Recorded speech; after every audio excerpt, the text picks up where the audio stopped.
Melodies TV. So, Mr. Me pesa ye adie ba ko pe ema me. Send there your first time wa subscribe and click the notification bell on so ema yen. We yen the latest news bi aba wonsa ebeka metro send your best wo screen so na say ye ko ye nim it will come right now. Okay, and no and the screen so sisia. Mr. We yen the latest news bi aba wonsa ebeka. Quickly, yanko and then some so assembly aba beto menim. Na wababia yese your friend Jessica Bright. Wababia with 25 years. Ne ho abasem chese na so ye shepan na de yatse ene se allegedly yese what the second ekotwa eye ne landlord ni minim na chese was slash the throat of the hostel manager hostel ana woba no wono team obi beka se ba ne sen e dey na esi ye ensem no na me de brown no se na me din kan tell no oba no 25 years the yatin say she's actually unemployed onye obi a oye ejuma na asem say what say hostel bi enkrofo can say a community based hostel wo enkran kotobabi it's hostel ni din at the Power Plaza. Now when you crowd wash hostel this one, you say the hostel manager no no can say wabano ne rent aso ama wabano won onya ska wodi betia inti as far back as last year September ena manager no ekache wabano say o rent aso e wo say wutia wo so onya ska wodi betia unso won kan sebe bibia antreme inti manager ne ye still wonya sika emfi wabano ho yesusu say ebia wabano wo ye unemployed ni wo ni ejuma ye nti na ebia wonya ska entia no na eho na manager no wodi ebufuo ena tese woko wabani room that time na wabano and some other people womonso ewo this particular community based hostel no womo wo ho mu hu say ase gidigidi bi yesi nti be September 30th mu ho no around 12:50 ena manager no wodi ebufuo ekọ wabani room ena woko eyi wabani nyama efi room ho because wakatre ne se wuntua ka pie free hostel ha because wo bi disika ba ono nso e wasa ye di room no ema no e business and ye nya charity it is a wonya skantia mesre wo de evacuate from the room na memfa wo bi foforo embra wo ba no nso a refuse it manager no e di ebufu ekọ room ho ekọ yi wo ba ne nyama ne pie na nkrofa ba bonte ho a wo mo ehwe wo mo a wo mo ti hostel ho no nso wo mo hu die esi a wo mo nso ehwe it manager no eyi woba ne nyama ne apie ye no na still woba no oda room ho na manager no ka say me yi onyama ne apie me hre wonso pie na me lock me room aka say wonso pie na me lock me room e be ha ne say woba na ahwese kan na manager no ni minim tho afa moja new manager ni say it luckily enough because community based hostel na assembly si no ngofo so epie fiom room wa onim Ghana fo ni asem ngofo so epie fiom room a wo mo aba ebehwe ni nti wo mo hu se oba no ebe sikan etwa manager ni minim na chale wo mo ko so oba ni mu na wo mo a wo merashe manager ni so akọ hospital no erashe no ekọ hospital na afei wo ba no ye de no ekọ police station nti manager ne de enyankopon adom enya ade a wo free mu enya dia wo free mo chese ne ho eto no nti no ya man the treatment kakra we ye na still asem no e police station ho ti man the treatment no oba na control the statement ne nyom de oba na police station no omo ye beka so omo ye eyewitnesses nti omo akokan wo mo de omo hu ye eno ne ye de brown no nti manager ne ho to ne kakra no nso ko police station ho a wo nso e control na asem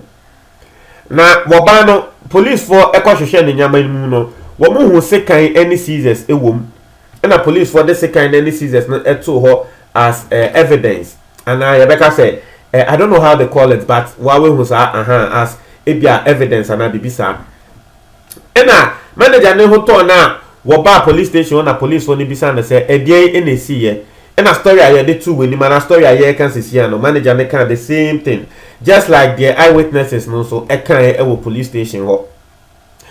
and a police for e sekan any seizures na wo mu seize every wo ba ne nyama mu no police for between those second year season no movie and say we bet to me identify at the crowd with the trial minimum and a year manager the cast a second na no train ya with the trial minimum no and a police on the cast okay asem no no na ye be na ye de akokot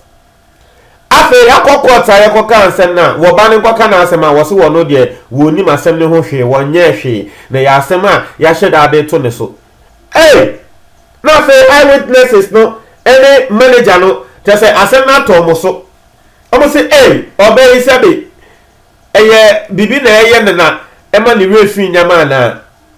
wo se asem a wo mo ka no ensi na wono po de won kai se wo de sik asemu no bi nim se ni fiefo na eye no se dan o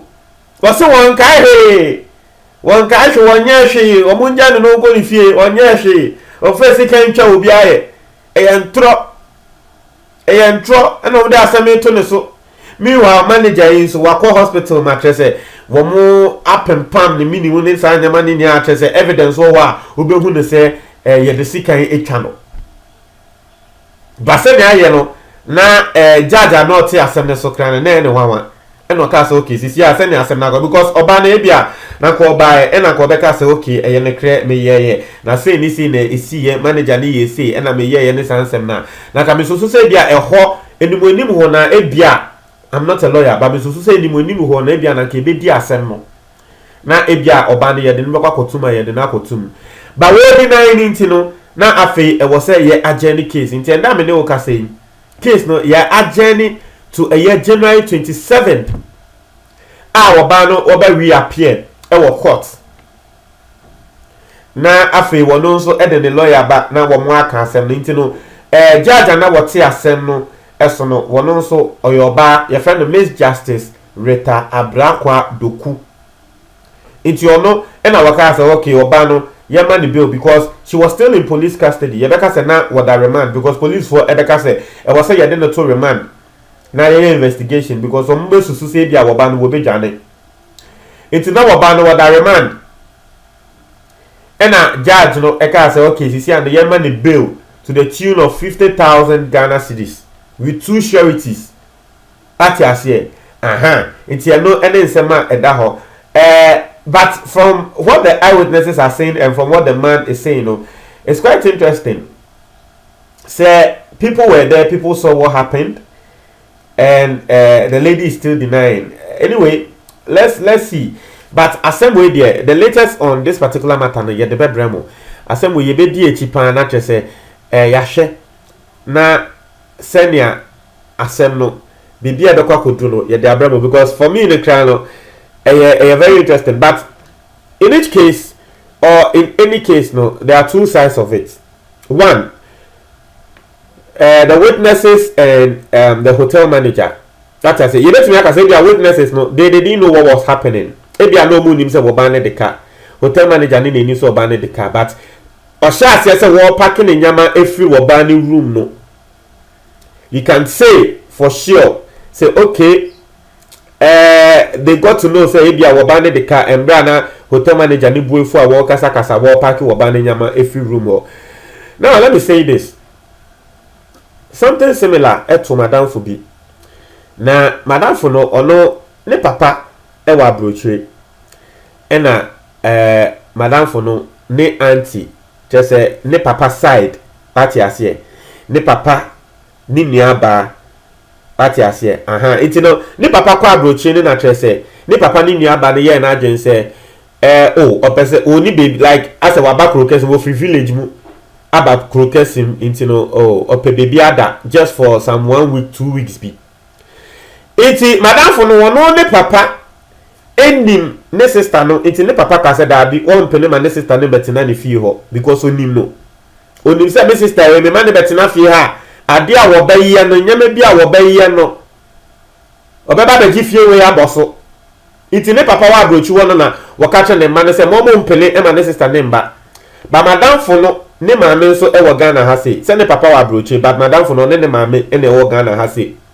ena che se ne maame e pa acho because ne maame wa oni maame ne de won pese yes I know Baka say mammy no na washe da catch up upon say more engineer iti mammy de wapacho say oh wait dear unia no say was will be stay for her for just some weeks until the manembra and a mammy ne convince papa na ena papa ne ka so okay the mammy nua no embetina ho